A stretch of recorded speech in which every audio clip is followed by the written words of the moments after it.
As you can see, I'm Bob Krause. I'm one of your many candidates. And I sent out a very short video. How many of you actually saw it?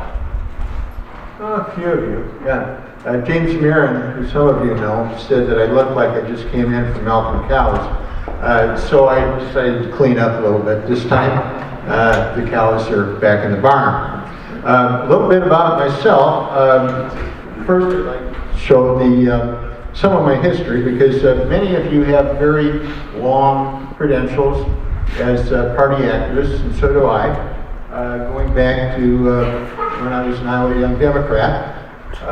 And even before that, my dad took me to my first Democratic District Convention when I was 12. So I've been at it for quite a few years. I've done quite a few things, and many of you in this audience have equally impressive credentials. Next slide. This is what I think, well, this is more of the same. I've been a county chair. I've been on the State Central Committee, both as a district rep and as a constituency caucus chair. And significantly, when I've lost, I've come back to the Iowa Democratic Party. I've not taken my marbles and gone home. I've always supported the ticket, even when it hurt. And I'm glad I did. And I think it places me in a unique situation as the compromise candidate for this body. During the Senate campaign, I was neutral between Hillary and Bernie. I campaigned at both of their events. I talked to all of their people. And I stayed neutral because I knew that if I was elected as a leader within the Iowa Democratic Party and as a candidate, I needed to be able to talk to both sides. That is why I did it. And it places me in a situation where I can do what I think is the most difficult thing that we have to do, but the most important thing we have to do. You can flip to the next slide. And that is get our voters back. We've got to solve that line. And when you talk to, when Mike Brownstall's representative was here, he talked about that as being the number one thing that we need to do.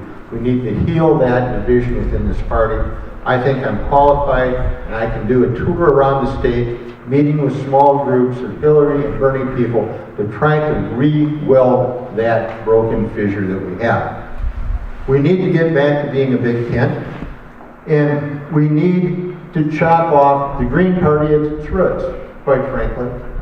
We need, because that is what beat us this last time.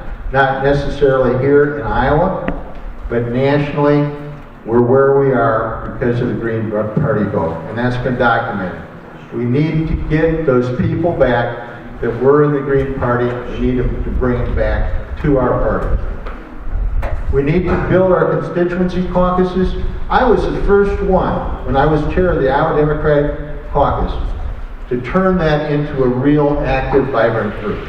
That became the state model for all the other constituent caucuses that came around. It is something that is like planting seeds. You get an area, you're good at it, you draw the issue leaders from that area, and those turn into our activists and turn into our voters. That is where our future is. And we need to look at our blue-collar workers. We lost them. Remember when I ran for the Senate? I was the one who talked about the minimum wage. I brought that up back in 2013, 2014. I was the one that talked over and over and over again about NAFTA and the Trans-Pacific Partnership.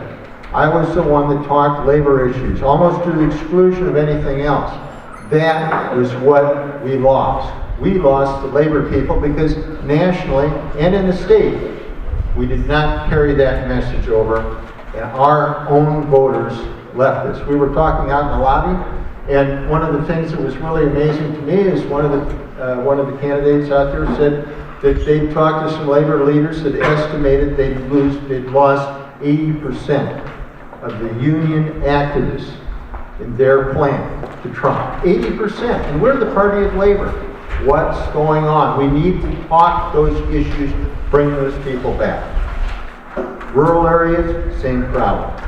We need a unified plan for our campaign, and we have legislative leaders that we can work with to do that. Next slide.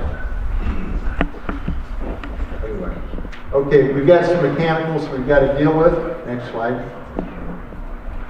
We've got to save our First in the Nation caucus. I think that's important because it provides resources to us. We've got to make it clean, open, more transparent. That's what we need to do. Next. We need to redo Vote Builder. I discovered the hard way that Vote Builder, in my opinion, is a disaster the way it's structured. Years ago, back around 2006, 2008, the National Party took over Vote Builder. And when they did, they quit plowing the work of volunteers back into the database. When I signed up for the database to run for U.S. Senate this time, it was just a raw list. I could have got the same list from the Secretary of State, and it would have cost me $1,500. Instead, it would have cost me $30,000 just for the primary had I wanted to. We give people bad lists. They're not cleansed. We let people that work volunteer lists take those lists and sell them. That's what's going on. We need to fix this because otherwise we're always going to give our candidates bad lists. Next slide. We need to redesign candidate recruitment. State party doesn't need to be involved in it. We don't need to ratchet people and force people into notches so that they cannot run or they can run as the best candidate. But we need to fill every ballot position. We can do that if we create economic incentives to get people to run and financially reward at a baseline candidates that run for office. Next slide. We need to elevate our social media. Right now, and I do think that the IDP does a wonderful job, but we're not emphasizing the place where our millennials are. And that's on Facebook, that's on Twitter, that's on Instagram, it's on these other things. We send out daily press releases and wrap-ups, but they're too detailed, too inside baseball. We need to change that so that we're developing memes, we're developing things that will transmit on Facebook about our candidates, about the opponent that runs against Kim Reynolds, about the congressional candidates. We need to have those out there, and they need to be floating, and we need to do stuff that will that people that don't spend their life in this will read. We're not doing that today. Next slide. We need more fundraisers. We need a third fundraiser. We've got the Hall of Fame. We've got the gala. We need a fundraiser that focuses on the constituency caucuses. We need to do that so that we can get good funding for those people, and that will be the focus. We also need to elevate the regional caucuses or the regional fundraisers like the Wing Ding and have them for the rural areas. Next slide. We need to ask for money from everybody. Right now, if you're joining an Iowa Democratic Club, it's $125. If you're contributing to the party, it's $15. Bernie Sanders, it's proved $3. It's just about where it's at. We need to get those people, because even if they give $1, $2, $3, it buys them in. They're a voter for us. We need to do that. We don't even have a mechanism for it now. But I think that's just about it. Anything else? One more. Okay, expansion of the county regional thing. Is that the last one? Experiment with new fundraising techniques. We don't even have an ACLU icon. We don't have that. We need to do that. Any questions? Yes? We've got a question over here, and then we'll go to you, Jason, I promise. Carl McPherson, 3rd District. You have been privy to ideas preferred by other candidates for this position, I take it. Mm-hmm. And based on that, are you able to glean any new ideas that were not of your, should we say, your thought that you could and would adopt if you were to become the IDP chair? Well, I think all of these are an agenda. I wrote this up actually before I talked to the other candidates. I wrote it for a piece for Bleeding Heart, and then I tabulated that down. I do think that things like doing a 99 county tour to get the Bernie people back on board, I think that's critical. I think that the regional fundraiser for the constituency caucus is important. And I think most important is fixing vote builder. Because every time we go out and we have a bad list that we give to somebody that is a candidate, they got to spend all that time fixing that list. Oh, it's a great learning experience. And then they take it away, it's not plowed in. What I did when I had my list, I bought it from the party. I was encouraged to get a private emailer. I did it. And my data from cleaning that list up stayed with me. Now I'll probably give it to the party. It's still in the private emailer. I'd have to go through that. But a lot of people are taking those lists and selling them. We can't do that to our volunteers. We're having data and we're throwing it out the door and disrespecting our own volunteers when we do that. You got a question here? Hi, I'm Jason Ferris. Is this working? Jason Ferris, Progressive Caucus. I have a question from a caucus member he wanted me to ask.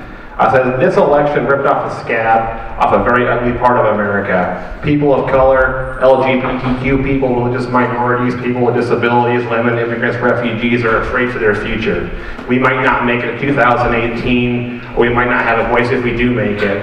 What would you do, not say, but what would you do to fight for us, fight for our rights and a place in the state and nation?